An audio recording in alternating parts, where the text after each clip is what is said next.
नमस्कार, मी Amit Dahane. The core infinity अकॅडमीच्या यूट्यूब चॅनलवर आपल्या सर्वांचं स्वागत आहे. आजच्या या व्हिडिओमधनं आपण जे UPSC डिस्क्रिप्टिव्ह संदर्भात करंट पर्स्पेक्टिव्हने प्रश्न विचारले जातात विषयनिहाय, जसं आज आपण भूगोल किंवा पर्यावरण GS1 असेल GS3 असेल या विषयाला जे म्हणतो आहे आपण की साधर्म्य असणारे असे जे टॉपिक्स असतात, जे इश्यूज असतात, जे GSमध्ये इन्क्लूड आहे पण करंट पर्स्पेक्टिव्हनी अशा याचा इश्यूजचा आपण काय करूया, आढावा घेऊया. मग आजचा हा इश्यू आहे की गेल्या काही दिवसांमध्ये मला वाटतं 19 किंवा 20 ऑक्टोबरच्या सकाळ या वृत्तपत्रामध्ये एक बातमी आली होती किंवा एक लेख आला होता. तो लेख असा होता की निम्म्या जगावर 2015 पर्यंत पाणी टंचाई हे संकट आहे, तहान वाढणार, अन्न निर्मिती निम्म्याने घटणार. तुम्हाला दिसत असेल स्लाईडमध्ये साईडला की बातमीचं कटआउट काय आहे. आता ही बातमी वाचल्या थोडंसं असं एक लक्षात आलं की गेल्या वर्षी किंवा त्याच्या गेल्या वर्षी, आता मला वर्ष 22चा का 21चा असा एक प्रश्न पडून गेलेला आहे UPSC मेन्सला. तो प्रश्न आहे की what is the world today confronted with the crisis of availability and the excess of the fresh water. मराठीत जर त्याला सांगायचं झालं तर आज जग शुद्ध पाण्याचं संसाधन उपलब्धता आणि मिळवण्यासाठीच्या संकटाला सामोरे जात आहे का, असा त्यांनी 150 शब्दात 10 मार्काला प्रश्न विचारला होता. As a future administrator, as a future ब्युरोक्रॅट्स आपल्यासाठी या गोष्टी आता फार महत्त्वाच्या आहे. उद्याचे तुम्ही डिझास्टर मॅनेजमेंट म्हणून जे फ्रंटला असणार आहे ऑफिसर म्हणून, हे कोण असणार आहे, प्रशासक असणार आहे. मग त्या अनुषंगाने आणि GSच्या अनुषंगाने आपण हा थोडासा विषय समजून घेऊया काय आहे. आता ही जेव्हा बातमी आली, या बातमीला त्यांनी एक काय दिलेला आधार घेतलेला आहे, आधार दिलेला आहे. तो आधार असा या बातमीचा की global commission on the economics of water ही जी एक संस्था आहे, नेदरलँड गव्हर्नन्सने पुरस्कृत केलेली संस्था आहे, या संस्थेचा हा अहवाल आहे. आणि त्यांनी सांगितलं आहे की सध्या जी अवाढव्य पाण्याची मागणी वाढत जाते आहे किंवा पाण्याचा हा ज्याला म्हणतो आपण मोठ्या प्रमाणात अनियोजित वापर होत आहे आणि याच्यामुळे आणि लोकसंख्या वाढत आहे, लोकसंख्येमुळे पाण्याची मागणी, लोकसंख्येमुळे अन्नाची मागणी आणि या सगळ्या गोष्टींचा परिणाम असा होत आहे की उद्या जाऊन हे संकट मोठं होणार, ज्याला जलसंकट म्हणतो, 2050 मध्ये उभं होणार आहे. मग आता एकीकडे आपण जेव्हा भूगोलाचा अभ्यास करतो, एकीकडे आपण NCERT वाचतो. NCERTचं एक वाक्य आहे की water is the constant source on the earth. पृथ्वीला म्हणतानाच आम्ही जलग्रह म्हणतो. पृथ्वीवर एकूण पृथ्वीच्या 71% हे पाणी आहे, पण 71% पाण्यापैकी साधारणतः जे एकूण पृथ्वीवर पाणी अवेलेबल आहे आपल्यालाही माहित आहे, त्यापैकी 97% पाणी इज द खारं सलाईन वॉटर आहे. Only 3% source of the water is the fresh water. त्यातही 3% मध्ये जर आपण आणखीन त्या टक्केवारीत गेलो तर तुमचं असणारं त्याच्यातलं हिमनद्या किंवा याच्यातलं 67% पाणी आहे. म्हणजे अवेलेबल पाणी हे जवळजवळ 3% 67% हे किती आहे, तुमचं हिमनद्यांमध्ये गोठलेल्या स्वरूपात आहे.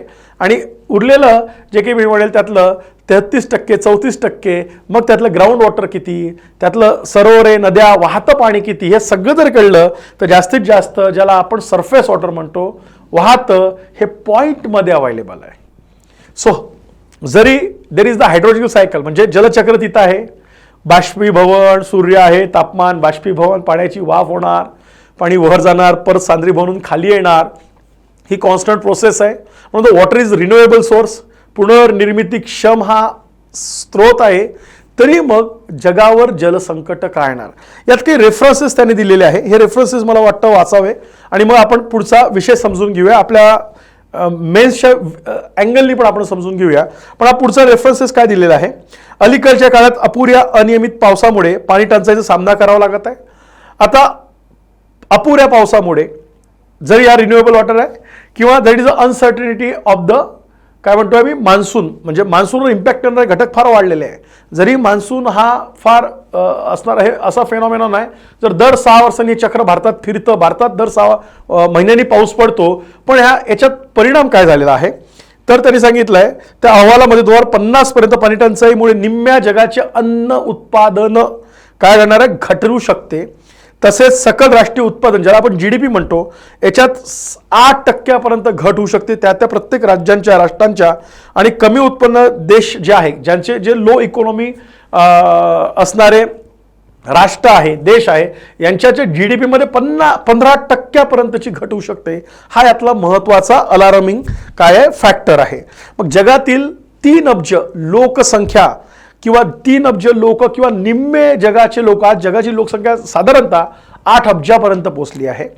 आज जगातल्या याच्यात निम्म्यापर्यंत म्हणजे 4 अब्ज किंवा किमान 3 अब्ज लोकांना अधिक अन्नधान्य उत्पादन न झालं तर त्याचा फटका बसू शकेल. म्हणजे अर्ध जग ज्याला आपण म्हणतो की भूक समस्या ही जगासमोर, अर्ध्या जगासमोर उभी राहणार आहे. आणि देर इज द ज्याला आपण फूड क्रायसिस म्हणतो. आणि म्हणून बघा आपल्या माननीय पंतप्रधानांनी पण सध्या आता एका कॉन्फरन्समध्ये सांगितलं होतं कुठल्या तरी देशाच्या की food security is our priority.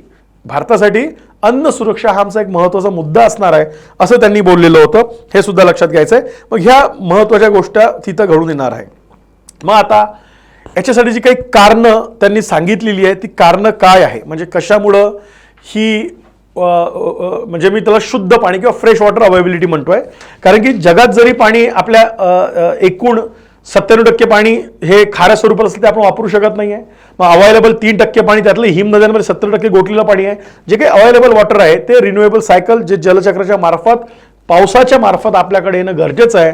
पण पावसांमधली पर्जन्यामधली अनियमितता, त्याला ग्लोबल वॉर्मिंग एक फार महत्त्वाचा फॅक्टर आहे.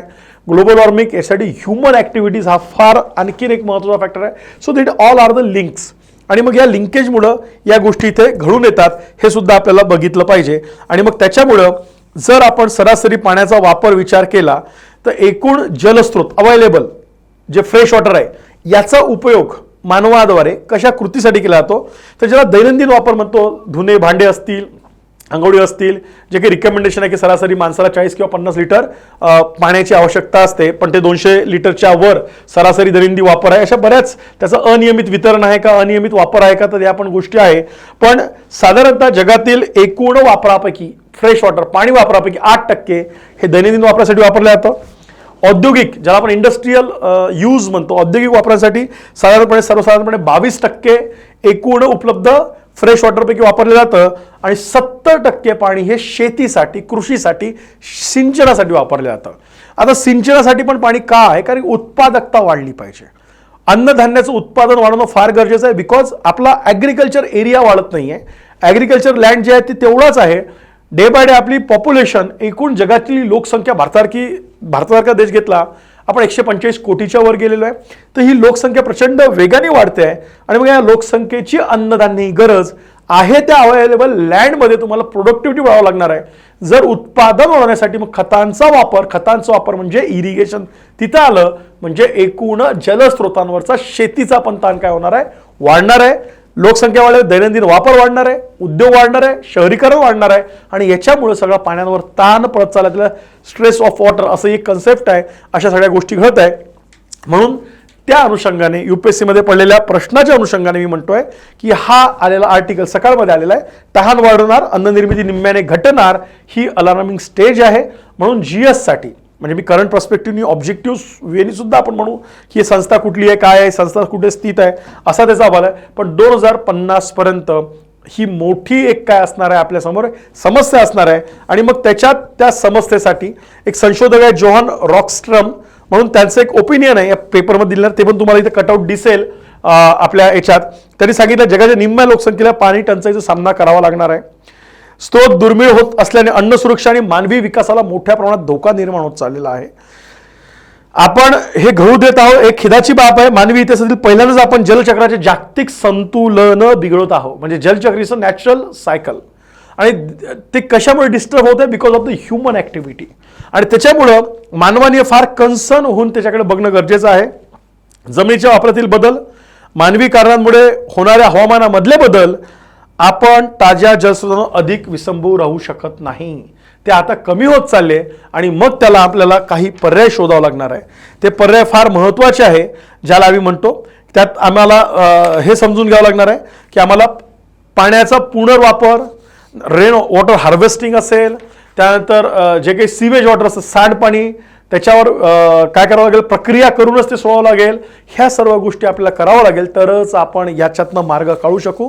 अन्यथा जगासमोर एक मोठं जलसंकट म्हणून उभं राहील. म्हणून हा लेख वाचणं गरजेचं आहे. असेच आपण अनेक जे इश्यूज आहे, मग ते तुमचे पॉलिटिचे असतील, हिस्ट्रीचे असतील, जॉग्रफी, एन्व्हायरमेंट, ॲग्रिकल्चरचे असणारच आणि इकॉनॉमीचे असतील, अशा अँगलने आपण आपल्या या यूट्यूब प्लॅटफॉर्मवर द कोर इन्फिनिटीच्या, जे आपण राज्यसेवा UPSC असं म्हणतोय, डिस्क्रिप्टिव्ह आपल्याला तयारी करायची आहे, त्या अनुषंगाने आपण ही चर्चा करत राहू. पण हे समजणं गरजेचं आहे, याच्या काही बेसिक गोष्टी तुम्हाला इथं व्हिडिओच्या माध्यमातून या कटआउटच्या माध्यमातून सुद्धा अवेलेबल होईल. पण हा इश्यू महत्त्वाचा आहे, म्हणून आपण हा इश्यू लक्षात घेतला पाहिजे. आणि त्या संदर्भातला आजचा हा विषय आपला होता की वाढतं लोकसंख्या, वाढता पाण्यावरचा ताण आणि आटते जलस्रोत म्हणून होणारा अन्नधान्यावरचा ताण आणि जगासमोरची भूक समस्या, हा आपला आजचा विषय होता.